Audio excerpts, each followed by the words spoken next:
নমস্কার বন্ধুরা, আমি সঞ্চিতা বাঙালি রান্নাঘরে চলে আসলাম একটা ভিন্ন স্বাদের রান্না নিয়ে। এই যে কড়াইতে আমি তেল গরম করে কালো জিরে ফোড়ন দিয়ে পেঁয়াজ কলি আর আলুটা দিয়ে দিয়েছি, দিয়ে আমি ভালো করে সাঁতলে নিচ্ছি।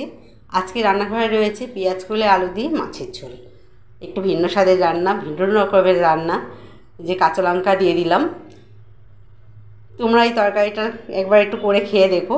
এই তরকারি, এরকম তরকারি তো সাধারণত কেউ খায় না সচরাচর। আমি একটু ভিন্ন রকমভাবেই করলাম নিজের মতো করে। এই যে আমি দিয়ে দিয়েছি লঙ্কার গুঁড়ো, হলুদ, লবণ আর অল্প একটু জিরে। লঙ্কার গুঁড়োটা দিলাম একটু তরকারিটা রং হওয়ার জন্য, কালারটা হওয়ার জন্য। এই যে ভালো করে কষিয়ে নিচ্ছি আমি। ভালো করে কষিয়ে নেওয়ার পরে আমি দিয়ে দেবো একটু জল।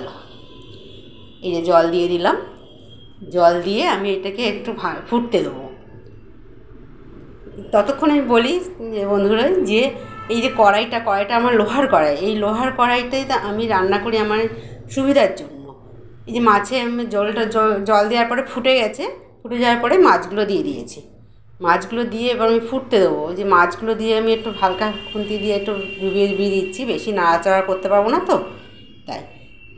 তা কড়াইটার বিষয়ে বলি, কড়াইটা আমি লোহার কড়াই ব্যবহার করি। আমি জব করি তো, একটু সুবিধার্থের জন্য আমি লোহার কড়াইটা ব্যবহার করি। এটা আমার লোহার কড়াই। এটা তোমরা ভেবো না যে কড়াইটা কালো হয়ে গেছে মাজি না বলে, তা নয়। এটা লোহার কড়াই বলে কড়াইটা এরকম দেখাচ্ছে, ঠিক আছে। এই যে মাছের ঝোল ফুটে গেছে, খুন্তি দিয়ে আমি নেড়ে দিচ্ছি, হালকা করেই নাড়ছি, মাছগুলো না হলে ভেঙে যাবে। আর মাছগুলো বন্ধুরা আমি একটু রাতে ভেজে রেখেছিলাম, এই জন্য মাছ ভাজাটা তোমাকে দেখাতে পারিনি তোমাদের।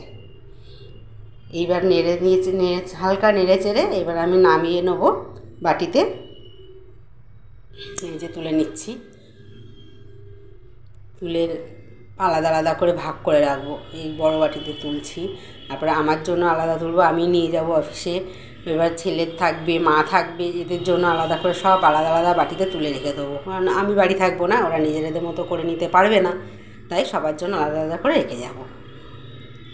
এই যে এবার তোমরাও একটু করে খেয়ে দেখো। আর এই রান্নাঘরে তোমরা একটু আমাকে সাবস্ক্রাইব করো, শেয়ার করো, কমেন্ট করো, ভুল হলে বলো, কমেন্ট করে জানিও, লাইক করো। নমস্কার, সাথে থেকো তোমরা।